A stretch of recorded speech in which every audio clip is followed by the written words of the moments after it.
Ito nga ho, yung ating pamagat, ang 20th Congress. Ano po ba ang magbalik tanaw tayo? Ano ba yung mga malalaking anomalya? Yung mga naglalakihang korupsyon? Yung mga naglalakihang kontrobersiya na bumalot sa 19th Congress? Alam mo ninyo, hindi natin pwedeng itanggi na talagang ang dumagundong kung paano ginahasa ng miyembro ng 19th Congress, lalong-lalo na yung mga mga naging miyembro ng Vice-Cam.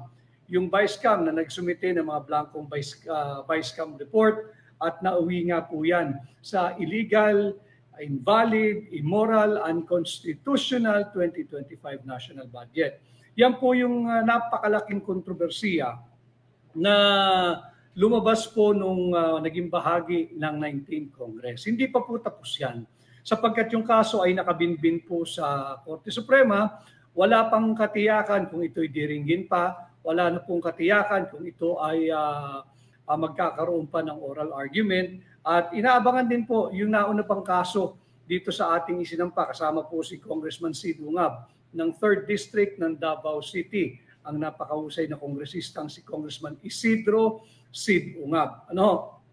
So hindi walang katiyakan, sapagkat yung naunang kaso, yung patungkulo sa unconstitutionality ng fund transfer ng PhilHealth, magpahanggang sa ngayon ay hindi pa po nare-resolba. Tapos na po yung oral argument at wala na po ibang gagawin kung hindi i-resolve o yung resolusyon o yung magiging desisyon o magiging hatol ng Korte Suprema. Importante na ito po ay resolbahin, importante na ito po ay mailabas, sapagkat sa panimula po ng termino ng mga miyembro ng 20th Congress, ngayon nga pong araw, kaninang 12:01 noon, June 30 of 2025, ay magsisimula na rin ang proseso ng pagpasa ng budget. Dami hong bagong sumasali. Marami pong salamat. Sana ho ay patuloy kayo mag-like, share at subscribe sa ating pahina. Tingin ko lang ho ito. Kay Lynn Reyes, kamusta po kayo? Hello, our people, Senator Attorney Vic Rodriguez. Thank you, Lynn. Kay Jocelyn Grefalda, Attorney Vic, ano po ang nangyari sa insertions sa budget? Yun nga po, yun po yung ating tinatalakay. Kay Connie Sanchez, watching from Australia, pasensya na kayo, Connie, yung mga naghintay po sa akin sa Australia, hindi po umabot yung ating visa. Subalit pag meron pong susunod na kaganapan po dyan, sana ay makarating po at magkaharap-harap tayo ng personal. Kay Manilyn Reyes, hello po, Attorney Vic, the People Senator, mabuhay po kayo. Maraming salamat, Ma'am Manilyn. Kay Mihihi, konnichiwa, Attorney Vic Rodriguez, konnichiwa. Kay Luis Saji, hello, Attorney Vic, may iba po ang kaunti, off topic. Tanong lang po ako, baka may bagong update sa BICAM. Hindi po off topic yun, yun po talaga ang ating talakayan ngayong hapon. Kay JR De La Cruz, magandang araw po dito sa Paris, France. Wow, kamusta JR? France, Attorney Vic, ang senador ko. Maraming salamat JR, at maganda dyan sa kinalalagyan mo. Sana all. So marami pong salamat. Yun ho yung ating talakayan. Kamusta na raw po yung naging insertion? Hindi pa ho tapos yun. Tuloy-tuloy po yung pagdinig. Ang problema, wala lang katiyakan kung kailan mangyayari yung pagdinig muli or yung magiging resolusyon ng kaso. Yung napakalaking kontrobersiya ay yun nga pong BICAM flawed, unconstitutional, illegal process. Yung Vice-Cam, yung renate po nila yung ating budget ngayong 2025. Ang daming ibinawas sa education sector at alam naman natin na kulilat po tayo pagdating sa reading, sa math, sa science, kulilat ang ating mga kabataan. But in spite and despite of them knowing na kulilat po yung ating sistema ng edukasyon, lalong-lalo na sa math, sa reading, sa science, malinaw po yan sa lahat ng napakaraming pag-aaral na binawasan pa rin po ng 32 billion pesos ang education sector ngayong taon. At hindi rin natin pwedeng makalimutan na ginawang prioridad itong Department of Public Works and Highways, itong tinatawag na infrastructure. Dito po binuhos ang pondo itong 2025, handa po sanang talakayin ng ating legal team sa Korte Suprema kung bakit illegal, unconstitutional at immoral at invalid ang 2025 budget, sapagkat ang ibinuhos ng gobyerno ng administrasyon ni Bongbong Marcos sa DPWH ay 1.113 trillion. 1.113 trillion pesos. Para daw sa ano? Siyempre, yung paborito ho ng mga miyembro ng 19th Congress, yung flood control. Yung flood control, ito po ay nag-uulan na naman. Wala pa po tayong bagyo, palagian na po yung pagtaas ng tubig, yung pagbaha. Flood control nila ilinagay. Yung rock netting, usong-uso po at popular po ito sa probinsya, yung rock netting, dahil napakalaki po ng mga patong dito ng mga tiwaling miyembro ng 19th Congress. At ganun din doon sa Cat's Eye. Ito po yung nakikita ninyo doon sa kalsada na linalagay sa gitna. Essentially, dapat po yun parang guide. Pero hindi po lahat ng kalsada ay pwede mong lagyan yan. Sapagkat pag mali ang kalsadang linagyan mo at hindi naman talaga angkop doon yung Cat's Eye, mas nakakaduling ho sa gabi yan, lalo na kung hindi po well lighted yung kalsadang pinaglagyan ng Cat's Eye. Depende lamang po yan doon sa ilaw ng sasakyang paparating. Mas nakaka-aksidente po yan. So dyan nila binuhos yung ating pera, yung pera ng mamamayang Pilipino, yung unprogrammed appropriation, yung 531.67 billion pesos na unprogrammed. Ano naman po yan? Dyan po nakatago yung kanilang mga congressional insertion, yung AKAP, yung AIX, at kung ano-ano pang anyo ng ayuda na bumaha naman talaga nitong huling halalan, bumaha naman talaga nitong huling eleksyon. Hindi po ito yung kailangan natin mga Pilipino Kaya ito yung mga kinasasangkutang kontrobersiya, anomalya, iligalidad, graft, and corrupt practices noong 19th Congress. Ngayon nandito na ho tayo sa 20th Congress, lalo po tayo dapat maging mapagpasid. Hanapin din natin yung ipinagmamalaki. Hindi lamang ni Bongbong Marcos bilang Pangulo ng Republika ng Pilipinas, kung hindi lahat ng miyembro ng 19th Congress. Hindi ba't palakpakan sila dyan doon sa tinatawag nating Maharlika Investment Fund. 3 taon na po ito, nasaan na ang Maharlika Investment Funds? Nasaan na po yung pondo? Saan ito ininvest? Dapat ito ay may malinaw na pagre-report sa mamamayang Pilipino. Malinaw. Hindi yung malinaw na pambubudol. Kinakailangan transparent. Kinakailangan malinaw yung pagre-report. Ako tingin ko, it's either magbibigay ng hindi makatotohanang report sa nalalapit na zona o sadya itong lalaktawan dahil hindi kayang ipaliwanag. Nawawala po, nasa ng pera natin dito.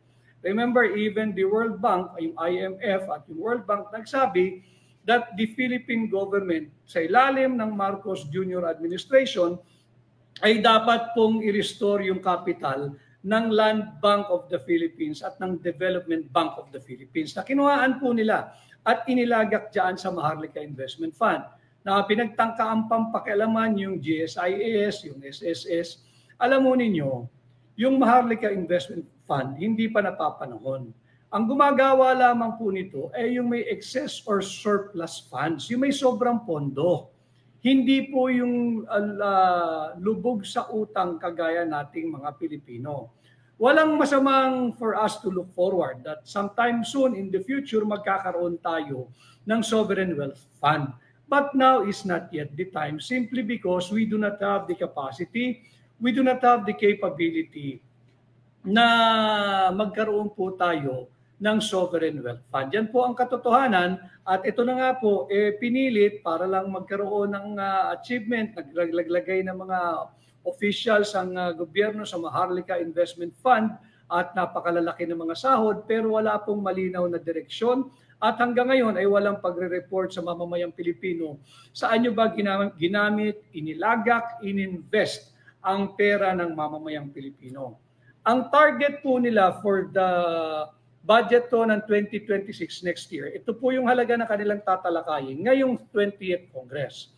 6.8 trillion pesos po ang panukalang budget for 2026. Kaya po importante na tayo po ay nag-uusap ng diretsahan patungkol dito sa inaasahan ng mamamayang Pilipino, sa mga miyembro ng 28th Congress. At nakita naman natin yung galit at hagupit ng mamamayang Pilipino kung hindi pinakilaman ng COMELEC ang mga makina ay higit pang naging talagang rejection yung naging resulta nitong midterm election na nagsisilbi bilang referendum o pag-validate ng kasalukuyang administrasyon kung sila ba, kung yung kanila bang mga programa, yung kanilang mga proyekto ay katanggap-tanggap sa mamamayang Pilipino. Obviously, pinakita ng mamamayang Pilipino, pinakita po ninyo na hindi katanggap-tanggap at ayaw nyo na sa araw-araw na korupsyon sapagkat napakahirap po ng buhay. Tanungin po ninyo yung mga ordinaryong mananakay. Tanungin po ninyo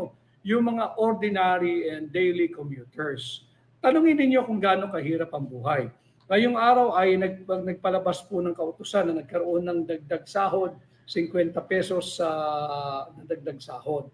Subalit sa hirap po ng buhay, ay talagang magagalit po yung mga manggagawa. Yan ay bahagi din ng ako ang tingin ko, ito'y magiging bahagi ng kanyang pagre-report sa SONA na itinaas ang antas ng sahod ng mga manggagawa upang bumuti ang kanilang buhay. Kalokohan po yun, hindi po magsasapat.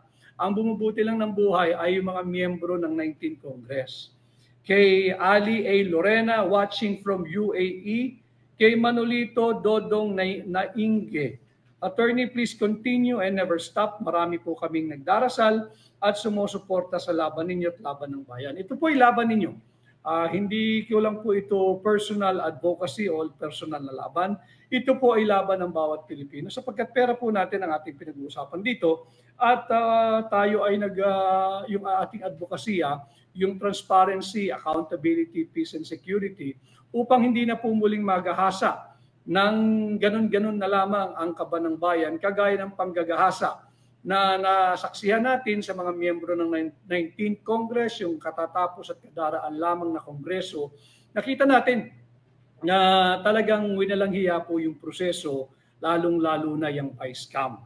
Kay Maylene Esteban, good evening, Attorney Vic watching from Auckland, New Zealand. Salamat po. Kay Ubang Katilo, parang wala na rin pong kwenta ang desisyon ng Supreme Court. Bukod sa mabagal at may kinikilingan, hindi na rin po pinakikinggan o nire-respeto ng mga nakaupo sa gobyerno. Para na rin pong walang silbi. Kagaya po ng sinabi ko, madaling sabihin pero alam kong mahirap gawin, wag po nating pakasukuan ang ating bansa, wag po nating pakasukuan ang mamamayang Pilipino, wag nating pakasukuan ang ating pinakamamahal na Republika ng Pilipinas.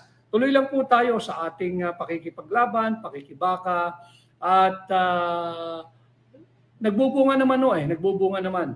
Abangan lang natin kung paano ang magiging demeanor o conduct ng mga taong miyembro ng magiging 20th Congress. Kagaya diyan sa Senado, meron pa naman tayong Senador Robin Padilla na nanonood po ngayon. Magandang hapon sa iyo, Mr. Senator Robin Padilla. At patuloy ang nagkausap po kami ng masinsinan din ni Senador Robin. At maganda ang puso ng taong ito at ang kanyang sinasabi. Katulad po natin, he will always side with the Filipino people. At malaking bagay po yun na may kagaya niya, na may ganoong motivation at damdamin at puso na nariyan pa ho sa Senado. At sana patuloy siyang papanig sa mamamayang Pilipino. Si Dare to Us may posto ang flood management program budget under Bongbong Marcos 2025, 249.8 billion. 2024, 244.6 billion. 2023, 185.8 billion. Karamihan mga maliit, tingi-tingi, patsi-patsing pet projects. Kasi ang big foreign assisted projects na bibigay ng long-term solution ay zero in 2024 and significantly reduced in 2025. Tama po yun si Dare to Us. Kaya nga po yung mga foreign assisted projects at yung foreign funded projects, may counterpart po kasi ang Pilipinas dyan. Sinimot nga po ng 19th Congress sa ilalim ni Martin Romualdez. Babantayan din natin, well, mukhang imposible pero wala pong imposible. Baka naman sakali magbago po ang ihip ng hangin at mangibabaw ang pagmamahal sa bansa ng mga miyembro ng 20th Congress, pumili po sila ng isang personalidad na ang puso ho ay para sa bansa diyan sa mababang kapulungan at magkaroon po ng bagong liderato pagdating sa House Speaker. Andyan po yung tipo ni Congressman Isidro C. Dungab. Matino po yung tao, walang bahid ng korupsyon, marangal ang pagkatao, disente at wala pong issue ng korupsyon. Sana ganun yung maging sukatan, sana maging ganun yung maging target ng mga miyembro ng 20th Congress sa pagpili ng mga mamumuno diyan sa mababang kapulungan. Bukod po diyan sa mga foreign assisted projects, kaya po nagkaka-traffic. Babalik lang po tayo sa issue na hindi pa po ito nare-resolba. Yung Philippine National Railways, tatandaan po ninyo, dito rin po natin binalangka sa ating pahina, ang Tinig Maisog, 26,000 daily commuters po ang na-dislocate. Nung tinigil nila yung biyahe ng tren mula Tutuban hanggang Calamba, 26,000 po yan na araw-araw na mananakay. Just imagine yung 26,000, ibalik mo sa kalsada. Magkakagulo talaga tuwing rush hour. Walang sasakyan yan. Yung tren kasi predictable from point to point, wag lang masisira, wala lang aksidente. Pag sinabi mong in 1 hour from Tutuban to Calamba, nasa Calamba ako, makakarating ka. At hindi man kagandahan yung itsura ng ating tren, pero mas reliable po yung kaysa makipagbakbakan o magbaka sakali ka sa lansangan na napaka-traffic, mahal ang krudo, mahal ang gasolina, mahal ang pasahe. Tinigil pa po yan ng napaka-inept at napaka-inefficient na talagang mismanage po yung PNR. At sinasabi nila, sandali na lamang tatakbo yan. Hindi po tatakbo yan dahil napakarami pang right of way issues niyan. Dapat hindi dinisturbo yung may sakit po kasi ang administrasyong ito, yung mga gumagana, yung mga whatever is working, sinisira. Ito pong PNR, in the guise of improving the services to the daily commuters, natigil. Natigil po yan, if I am not mistaken, April of 2024. Mahigit 1 taon na po at hindi po tatakbo yan. At sadyang iniwan yung mga bagon diyan sa Tutuban, kaya wala na rin po yung biyahe. Nung Calamba, yung biyaheng Bicol na wala eh. Dahil yung mga bagon, yung mga moving parts, yung mga moving inventories, nandyan po sa Tutuban. Para mailipat mo yan at i-move forward sa Calamba, kinakailangan po ng another handling. Pag may another handling, nagdo-double, nagti-triple handling ka, may kikita na naman. Wala nang ang pera ang Pilipino eh. At panay na nga po tayo utang. Yan yung mga babantayan natin pagdating sa budget process dito sa mababang kapulungan. Yung Bicameral Conference Committee, yung kanila pong pagdinig, dapat naman ay hindi na yan closed door. Dapat yan full transparency ang ibigay ninyo sa aming mga Pilipino. Kagaya ng pagpepresenta ng iba't ibang departamento at ahensya ng kanilang budget during budget hearing. Di ba't may budget defense? Pinagtatanggol ng mga pinuno ng ahensya o ng departamento yung kanilang panukalang budget, kino-cover po iyan ng live. Bakit ang Bicameral Conference Committee hearing or meeting or negotiation or horse trading, off limits po ang media?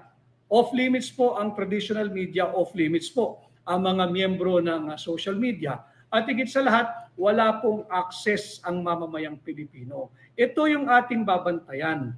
At kaya mangyayari lamang po yan pag totoo, transparent at accountable ang magiging speaker ng 20th Congress. Pero kung yun pa rin, wala po tayong asahan dyan.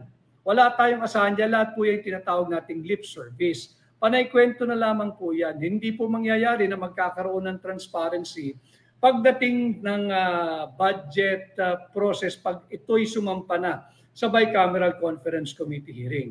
Well, hindi naman po lahat ay hopeless sapagkat may mga balik Senado na pwede siguro nating asahan na ito'y papanig sa ating mga Pilipino kagaya ni Senador Ping Lacson.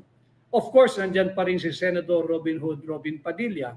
At syempre, nandyan yung bago sa Senado, but papanoorin din natin, babantayan din natin because Itong kaibigan nating ito, ang kanyang commitment ay to always side, like me, with the Filipino people. Si Senador Dante Marcoleta, tingnan natin kung paano ang kanilang gagawing pagbabantay diyan sa budget process pagsampa na sa Bicameral Conference Committee. Pagdating naman po sa mababang kapulungan, pangungunahan po ang tunay na bantay ng BICAM at ang tunay na bantay ng GAA, si Congressman Isidro Cid Ungab. Uulitin ko, wala pong bahid ng korupsyon ang taong ito. Si Congressman Cid Ungab, marangal po ang pagkatao nito at hitik po ito sa eksperyensa at ito po'y napakarunong pagdating sa budget preparation. Hindi po porke kasi CPA ka, marunong ka na at magaling ka na o bihasa ka na sa budget process. Iba po ang budget process na nagaganap sa Kongreso at iba po yung budget process pagdating po ang pinag-uusapan na natin ay yung pondo o pera ng gobyerno natin, ng gobyerno ng Republika ng Pilipinas. Si Congressman Cid Ungab, napakahusay po niyan, tapat po yan, wala pong bahid yan. So yan yung mga aasahan natin. And of course, all other equally like-minded congressmen, susundan po nila yung track ni Congressman Cid Ungab kung pagbabantay sa budget ang ating pag-uusapan. Kay Bombi Paras Jaka, maghari nawa ang kabutihan, sama po natin yon sa ating panalangin, Bambi. Kay Joy de Mesa, mabuhay po kayo, Attorney Vic, watching from Cagayan de Oro. Regards po. Hi Joy, regards din at mabuhay po ang lahat ng taga Cagayan de Oro. Kay Josephine Gilan, a good day, Attorney Vic Rodriguez, watching from Davao City. Maraming pong salamat sa mga taga Davao sa inyong hindi po ako magsasawang magpasalamat sa inyo paulit-ulit sapagkat hindi po kayo nagsasawa na paulit-ulit akong tanggapin ng napakainit at buong pagmamahal dyan po sa Davao City. Maraming salamat. Congratulations to my good friend, Mayor, now Vice Mayor Sebastian Duterte at sa buong konseho ng Davao City at yung ating mga kongresista, District 1, District 2, and District 3. Marami pong salamat sa inyo. Kay Sang Verde, thanks po sa malinaw na update, Attorney. Yun po naman ang ating parte nga ho ng ating advokasya na lagi kong sinasabi, bibigyan ko kayo ng truthful at tapat na mga impormasyon dito. Sisikapin natin na pasimplihin ang mga napaka-mistulang masalimuot na usaping panlipunan para lahat po tayo ay magkaroon ng tamang information. Lahat po kayo ay magkaroon ng sarili ninyong pananaw na personal, opinion, prinsipyo, paninindigan. Again, hindi ho not necessarily aligned with my opinion. Hindi po tayo nakikipag-ugnayan sa inyo ng diretsyo kagaya nito para kayo po ay patuloy na umanib sa akin o kumampi sa aking pananaw. Hindi po. Ang importante, kung maging magkasalungat man po ang ating mga opinion o pananaw sa mga importanteng usaping panlipunan, ayos lang po sa akin yun. Importante, may mapulot kayo na impormasyon, tamang impormasyon, and hopefully, I'm able to deliver the usual incisive at analytical na diskurso dahil ang ating layunin is to elevate the level of public discourse para hindi na po tayo mabudol muli at hindi na yung pasayaw-sayaw lamang, pakanta-kanta lamang. Napatunayan na po natin yan, pinatunayan na po ninyo itong huling midterm election. Sikapin pa po natin, darating yung panahon na magiging issue-oriented na po ang ating mga bumoboto, yung ating mga botante, at hindi na po makukuha sa ayuda, hindi na mabibili ng AKAP, hindi na mabibili ng AIX, at kung ano-ano pang anyo ng ayuda na ginagawa pong panuhol ng mga tiwaling politiko. So, basahin ko lang po itong isa. Kay Balitang Hopya Mani Popcorn, Attorney, nakaupo na si Abante. Ano po kaya ang sitwasyon ng Duterte Youth? Hindi po ako sang-ayon doon sa naging desisyon ng COMELEC. Alam mo ninyo, kahit yung mga law students, pinag-aralan po yan. Meron pong isang kaso, at nakalimutan ko lang po ngayon yung titulo ng yung actual case decided by the Supreme Court. Malinaw po ang pagpahayag ng Korte Suprema sa desisyong yan. Ang sinabi po ng Korte Suprema, the writ of victory ay hindi maaring ibigay. Cannot be given as an award, or cannot be awarded to the repudiated loser. Malinaw po ang sinabi ng Korte Suprema. Very emphatic at maganda yung pagkakasulat na yun nga pong wreath of victory. Ano ba ang wreath? Yung corona.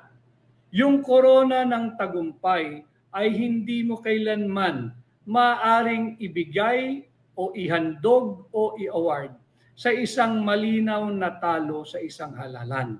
Ganyan po yung nangyari diyan sa distrito ni Congressman Abante, ni Benny Abante. Hindi po dapat ibinigay sa kanya. Dapat po yan kung disqualified. Yung Congressman-elect, Uy, ho ba yung pangalan yan? Yung Congressman-elect, kung hindi po siya talaga qualified at siya na-disqualified, dapat po vacant yung distritong yan. At dapat ang solusyon magsagawa ng special election para dyan sa distritong yan. But syempre, alam naman natin, linuloko, binubudo lang naman tayo ng COMELEC. Pag nagkaroon po ng special election, tiyak talo na naman yung Benny Abante. Bakit? Repudiated nga ho eh. Repudiated, rejected na po siya. Ayaw na po siya nung mga tao doon sa distritong yun.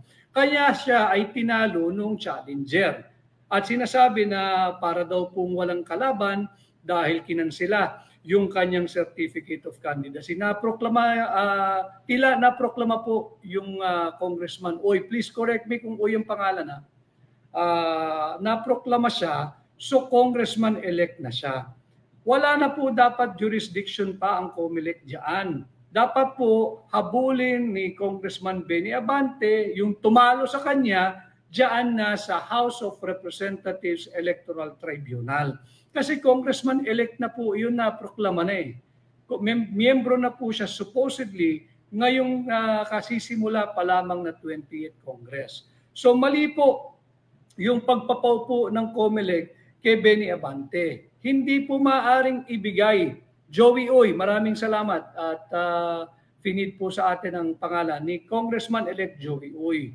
Si Joey Uy, ang pangalan niya ay isinama ng COMELEC diyan sa balota. Nandun din ang pangalan ni Benny Abante. So malinaw, binigyan ng option, binigyan ng choice ang mamamayan ng distritong yan ng Maynila. Dalawang kandidato pinagpilian, ang pinili yung nanalo. Kaya nga po siya naging congressman-elect, proklamado. Yun lang hindi ko natitiyak kung naproklama siya. Yung nanalong kongresista, yung kandidato, si Congressman Joey Uy. Nanalo siya eh. At nandun yung pangalan nila pareho sa balota. Paano mo ibibigay yung wreath of victory, yung korona ng tagumpay sa talunan? Malinaw po yun. Lumaban ng patas sa halalan yung Joey Uy. Tinalo niya yung Benny Abante. Rejected nga po yung Benny Abante, repudiated. At yan po yung malinaw na linalaman ng desisyon ng Korte Suprema that the wreath of victory cannot and should never be awarded or transferred to the repudiated loser. Malinaw po yan sa naging desisyon ng Korte Suprema. Kaya mali itong naging desisyon ng COMELEC at nakita natin talagang pambabraso na lang ito. Ang solusyon ho dyan, dapat special election. At alam ko naman na alam din nila ang magiging logical outcome pag nagkaroon ng special election, lalong lalampasuhin yung Joey Uy itong si Benny Abante. Kaya yan ang naging maanumalyang desisyon ng COMELEC. Ano po ang remedy? Ang problema po sa COMELEC, meron ka pa namang remedy sa Supreme Court, habulin mo ron. Hindi po yan ang diwa ng halalan. Ang halalan ang isang pinakamataas na ekspresyon ng ating kasarinlan. Bilang mamamayan, bilang Pilipino, bilang tao. Sinasalaula din po ng COMELEC doon nga po sa Tacloban, hindi pa nagsisimula yung laban, may panalo na Pagkat dinisqualify din yung challenger. Ganon po kalupit ang nangyayari sa ating bansa ngayon. Kanya, kahit saan po ako nagpupunta, ang lagi kong pakiusap sa ating mga kababayan dito sa Pilipinas at higit pa yung mga Pilipino sa labas ng ating bansa na patuloy po kayo maging vigilant. Hindi po kakayanin ng tayong mga Pilipino lamang ang naririto sapagkat nararamdaman naman natin yung iba't ibang uri ng suppression. Subalit sila na malayang nakakapagpahayag sa labas, ipagpatuloy lang nila yung kanilang pagmamalasakit at pagmamahal sa ating bansa. Kay Emmanuel Dagasdas Jr. Attorney Vic, nakita po kita kahapon nagsimba sa Santa Maria de la Estrada. Opo. Nahiya lang po ako lumapit. God bless po. Maraming salamat, Sir Emmanuel Dagasdas Jr. Yun po talagang aking, doon po tayo nagsisimba. Huwag po kayong mahiya. Lumapit po kayo anytime at ma-recognize ko rin naman po kayo ng personal at personal na makamayan at mapasalamatan. Si Lesiel Dimar, puro sila 125 billion confidential fund. Pero sa Maharlika worth 75 billion, no call for liquidation. Hindi lang po 75 billion ito. Hindi lang po 75 billion yung Maharlika Investment Fund. Walang transparency and accountability. The hypocrisy of this administration, tambalos-los, lot-lot. Yun nga ho kaya po dapat, wag po tayong tumigil. Tutungo po tayo dyan sa controversial 125 million confidential fund. Napag-usapan po natin yung mga expectation, yung dapat nating patuloy na bantayan dyan sa mababang kapulungan. Angat po tayo sa Senado. Bantayan natin ang impeachment process. At kagaya nga na sinasabi ko, marami hong problema. Yang pareho po ng 2025 gaayan. Illegal, unconstitutional, invalid itong impeachment complaint na nakasampa ngayon laban kay Vice President Inday Sara Duterte. Sa anong kadahilanan? Banggitin ko lang po yung aking basic at paulit-ulit na dinidiskurso po sa inyo dito. Illegal, immoral, invalid, unlawful, and unconstitutional sapagkat ang hinihingi po ng ating saligang batas dapat verified impeachment complaint. Yung behikulo pong ginamit ng mga miyembro ng 19th Congress, yung automatic transmittal from the Congress to the Senate, ang hinihingi po dyan, ang pinaka-minimum na hinihingi dyan ng ating saligang batas, the test as to its constitutionality, the minimum, dapat po yan ay verified impeachment complaint. Hindi po verified yan, hindi maaari maging verified sapagkat hindi po siya papasa diyan sa tests kung yan ba ay constitutional, kung yan ba ay verified impeachment complaint na malinaw na hinihingi ng ating saligang batas. Hindi po yan base sa personal knowledge, belief, or information ng mga pumirma. Unang-una. Pangalawa, malinaw din po yun, pati po sa sariling rules ng House of Representatives nitong 19th Congress. Dapat po yung ganyang uri ng behikulong gagamitin sa pag-automatic transmittal ng impeachment complaint, dapat po iyan ay binasa, naintindihan, at naunawaan ng mga pumirma. Hindi rin po naganap yan. Malinaw po iyon.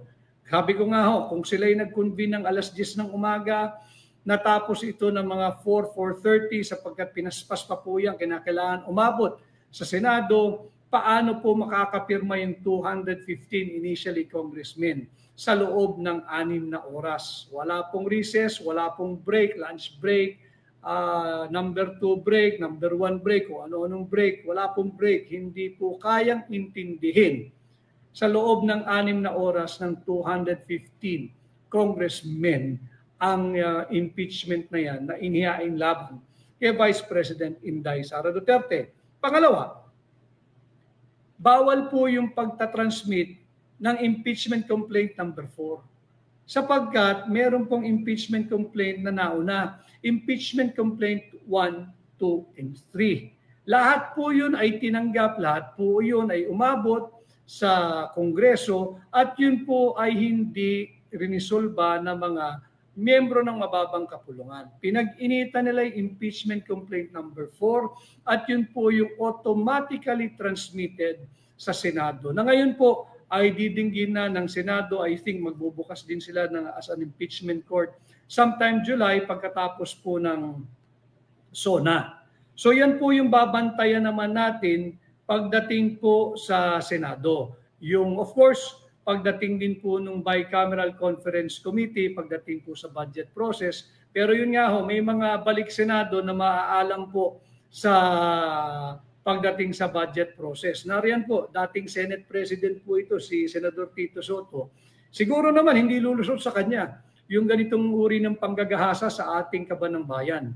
Nandyan po yung dating hepe ng Philippine National Police, matinik na investigador, marunong tumingin ng alahib na papel o hindi, si Senador Ping Lacson. Siguro naman madadagdag puwersa ito sa hanay ng mga magbabantay sa budget, kagaya ng ating mga nakasama, si Senador Robin Padilla, si Senator Bongo, si Senator Bato de la Rosa. At siyempre, yung ating kaibigan, na malaki po ang expectation ng sambayan ng Pilipino sa kanya, si Senador Dante Marcoleta. Babantayin niya itong proseso ng 2026 national budget. 6.8 trillion po ang halaga ng panukalang 2026 national budget. Pakapala na lang po talaga ng mukha eh. So higit pang itinaas, kahit sinalaula nila, ginahasa nila yung kaban ng ating bansa. Kay Crystal Yuri, sobrang nakaka-disappointed na itong administrasyon ni Bongbong Marcos. Tama po kayo, pero pinakita naman ho natin pare-pareho yan. At wag din po tayong titigil nung kanilang nakakuha tayo ng magandang resulta ng referendum they were given. Talagang in-your-face rejection. At wag po tayong titigil. Kay Kathy Fujihara, thank you so much for educating us tungkol sa mga real issues sa ating bansa. Kay Jaibel Ampolokyo, pati yung application para ombudsman. Nag-apply si Remulla, pwede ba yun, attorney? Di ba siya yung isa siya sa mga nireklamo ng ombudsman? Objectively, pwede hong mag-apply ang kahit sino. Yung process of applying for a position na ombudsman, kapalit ng outgoing ombudsman, si dating Supreme Court Associate Justice Martires, pwede po yan, basta qualified ka. Pero ang magiging issue po dyan ay pagdating na sa pagpili ng appointing authority. Ang masaklap, ang appointing authority, si Bongbong Marcos eh. So ngayon po nga lang ho, talagang mainit na usapan na ang direksyon nito ay papunta na dito sa aplikante, nagsabi siya aplikante, si Boying Remulla, para daw po mapagtakpan ang mga kasong aabutin ng exiting Marcos administration pagdating po ng 2028. Abangan po natin si Leilani Fernando. Attorney, sana may mag-file ng impeachment kay Garcia, si Chairman Technical Glitch ng COMELEC. Grabe na talaga. Antayin po natin, baka nag-aantay lang yung mga nais magsampa ng impeachment kay George Garcia at inaantay lang magbukas ng officially, or formally rather, official na po sila. Nagsimula po yung kanilang term ng mga miyembro ng 20th Congress ngayong araw, 12:01 noon, at formally ay sa pagbubukas po ng SONA, doon po yung formal pagbubukas ng 20th Congress. Kay Aileen Andrade Lin, Aileen Andrade Lin. Hello, attorney, watching from Moscow. Kamusta po kayo dyan? Hindi pa po tayo napapasyal dyan. One day soon, hopefully, pagka maganda na ang takbo ng mundo, higit na payapa, ay makabisita rin po tayo dyan sa inyo. So yun po yung ating mga aabangan na issues ngayong 20th Congress. Bantayan po natin at higit po tayo maging pagpanuri. Pag-usapan po natin yung mga isyong ganito, kagaya po ng aking commitment sa inyo, sisikapin nating mas maging madalas pa ang ating pakikipag-ugnayan sa inyo ng live. I will do it as often as I could, schedule permitting, sapagkat kahit saan po ako magpunta, napaka-init din po ng inyong pagtanggap na sumusubaybay at kayo po ay sumusuporta sa ating pagla-live dito sa Tinig Maisog. Sana lang ho ay patuloy po kayong mag-like, mag-share, at mag-subscribe sa lahat po ng ating plataforma, lahat po ng ating pahina. Dito sa aking TikTok, doon po sa aking may blue badge, at yung ating YouTube channel na bagong-bago pa lang ho yun eh. So, but so far, ang dami na pong nagsasubscribe. Marami pong salamat. At patuloy po kayong si Curimaw, basahin natin mamaya. Patuloy po kayong sumubaybay. Ano po ang masasabi mo sa pag-apply ni Boying sa Ombudsman? Karapatan niya po yun. At dadaan naman po yan sa Judicial and Bar Council. At syempre, ang final say, yun nga, yung appointing authority, yung Pangulo ng Pilipinas. Tingnan natin, abangan natin, at baka naman he is just going through the process, pero napag-usapan na siya na rin ang uupo dyan. So yan o yung ating babantayan, yung 6.8 trillion panukalang 2026 national budget. Hindi pa po tapos yung kontrobersiya na ginawa ng mga miyembro ng 19th Congress. How they mangled the budget, at sabi nga ng isang, I think si Senator Ping yun the members of the Bicameral Conference Committee bungled the 2025 national budget beyond recognition. In short, hindi na makilala, ibang-iba na ang anyo. Ulitin ko, mga kababayan, meron pa rin nung ilan, at ako'y naniniwala, marami sila dyan. Kinakailangan lang mayroon tumayong leader dyan sa mababang kapulungan. Sana ho ay tulungan natin, suportahan natin, ipanalangin natin yung isang kagaya ni Congressman Isidro C. Dungab. Siya po yung magdadala ng laban ngayong 20th Congress pagdating sa transparency and accountability sa ating national budget. Marunong po yan. Ilang beses na po naging chairman ng appropriations yan. Ilang beses na po naging vice chairman yan ng Ways and Means. Naging chairman na rin po yan ng House of Representatives Committee on Accounts, yung humahawak po ng pondo ng House. Marunong po yan, wala pong bahid ng korupsyon. Hindi po nasangkot, hindi nasabit sa anumang usaping korupsyon, yung graft and corruption, at kilala ko po siyang personal. Marangal po ang pagkatao ng Congressman si Dungab. So sana mga kababayan, ay tulungan natin yung mga ganitong uri ng tao. Meron pa naman po mga tapat na lingkod bayan. At yan nga po yung molye ni Congressman si Dungab, Maisog. At sana hindi ko alam kung nakapag-uusap sila, but mag-classmate naman sila nitong 19th Congress. Magandang mag-align din sila bukod kay Congressman Paulo Pulong Duterte at kay Congressman Omar Duterte at kay Congressman Harold Duterte. Maganda mag-align din sila sa mga kagaya ni Congressman Richard Gomez ng Ormoc.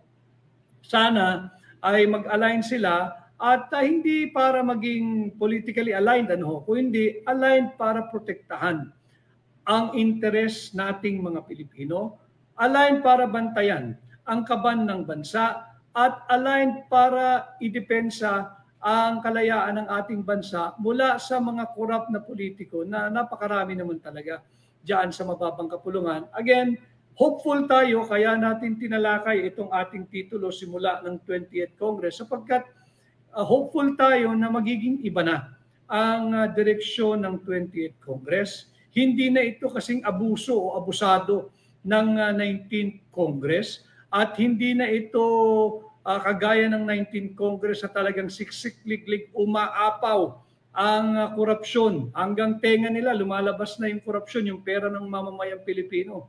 Habang sila nagpapakasasa, hirap na hirap yung manggagawang Pilipino. So bantayan po natin ito. Wala pang unang araw, ilang oras pa lamang dahil 12:01 noon ngayong araw, June 30, sila ay officially nagsimula ang kanilang termino. So hopeful tayo, fresh beginning sana. Yung iba nariyan pa, napag-usapan din ho natin, yung repudiated loser nga, pinanalo ng COMELEC. Malinaw naman ang decision ng Korte Suprema that the wreath of victory cannot be awarded to the repudiated loser. But COMELEC went against that jurisprudence, well-settled jurisprudence ng Korte Suprema na ultimo law student pinag-aaralan.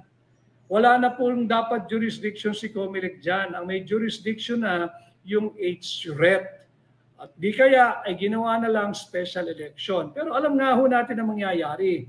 Pag nag-special election, talo uli si Benny Abante. So anong gagawin? Pwersahin ang pagpapaupo sa taong ito na hindi naman po dapat sapagkat rineject na siya ng mga mamamayan ng ikalimang distrito. Tama po ba? Ikalimang distrito ng Maynila. Rejected, repudiated, ayaw na ho sa kanya, kaya pumili ng bago. Bakit ipinipilit ng COMELEC na paupuin pa rin yung inayawan na ng mamamayan ng distritong yan sa Maynila? Kapal na po ng apog ng mga tao nagpipilit. Ayaw na nga dito kay Benny Abante. Iba na nga po yung pinili, yung challenger, yung lumaban sa kanya. Yun na po ang pinili. Bakit pepwersahin pa, i-disqualify pa? Bakit ninyo inilagay yung pangalan ng taong yan sa balota? Ngayon may pinagpilian mo yung tao, hindi pa pwedeng sabihin parang walang kalaban. Paano walang kalaban? Andun yung pangalan. At malinaw na pinili ng mamamayan ng Maynila, ng distritong yan, hindi po yung Benny Abante, kundi yung Uy. Yun po yung pinili ng mamamayan ng Maynila. Kay Cindy Larisma, Attorney, ano po ang balita kay Tatay Digong? Nakakamiss naman po talaga. Ano po ang balita kay Tatay? Ganun pa rin, no? At biglang humabol ng sumagot do yung prosecution that they are strongly opposing the grant of interim release kay Pangulong Duterte. Alam mo ninyo, si Pangulong Duterte, wala pong warrant of arrest. Si Pangulong Duterte, kaya siya walang warrant of arrest dahil wala po siyang kaso. Wala po siyang kaso dito sa Pilipinas. Wala rin po siyang kaso sa The Hague. Wala po siya kahit isang kaso. Nagpahayag yung Department of Justice last week na hindi raw po sila makabuo ng kaso dahil sinira, winasak, yung ebidensya, tinakot, yung mga naisa ng tumestigo. Hindi po katotohanan yun. Sapagkat dalawa po yung period of time na tinitingnan diyan sa akusasyon o aligasyon laban kay Pangulong Duterte. Yung unang period from 2011 to 2016. 2011 to 2016, siya po ay mayor ng Davao City. Hindi pa ho siya ang Pangulo. 2011 to 2016, iba pa ho ang Department of Justice Secretary. Ang Pangulo po noon ay si dating Pangulong Noynoy Aquino. Yun po yung period na yun. Paano mo tatakutin yung mga testigo kung 2011 o 2011 to 2016 ang iniimbestigahan mo? Hindi naman Pangulo pa si Pangulong Duterte. Kaya ito po yung kabuluanan. Pangalawang period, yung 2016 to 2019, granting for the sake of argument because he truly was the president covering that period. Ilang taon na po nakakalipas yun. Hanggang ngayon, wala pa rin nung lumalabas na testigo, wala pa hong kasong na isasampa dito sa Pilipinas. Common sense mga kababayan. Kung dito sa Pilipinas, kung saan may jurisdiction na naganap yung mga binibintang na kaso, wala pong mabuong kaso. Walang naisampa. Paano naman siya kakasuhan sa The Hague? Hindi naman doon naganap di umano yung mga kasong ibinibintang sa kanya. Kaya po nakakalungkot, mahigit 100 araw na, maaari ka bang magkulong ng taong walang kaso? Maaari mo bang arestuhin ang isang tao na walang kaso? Kahit po citizen's arrest, hindi maaari sapagkat walang kaso. Paano mo aarestuhin ang taong walang kaso? Paano mo na-aresto ang isang tao na hindi pwedeng citizen's arrest because wala namang kaso? Higit naman hindi pwedeng na-aresto mo dahil may warrant of arrest dahil po walang warrant of arrest. Ito po yung aking sinasabi bilang tugon sa nagtanong kanina. Tayo po yung maasa na yung The Hague, yung Netherlands, yung The Hague specifically, City of Peace and Justice po ang tawag dyan. So sana kung talagang ito'y syudad ng kapayapaan at syudad na kung saan may hustisya, pakinggan nila yung napaka-meritorious na argumento ng mga abogado ni Tatay Digong diyan sa The Hague. Wala pong kaso si Pangulong Duterte.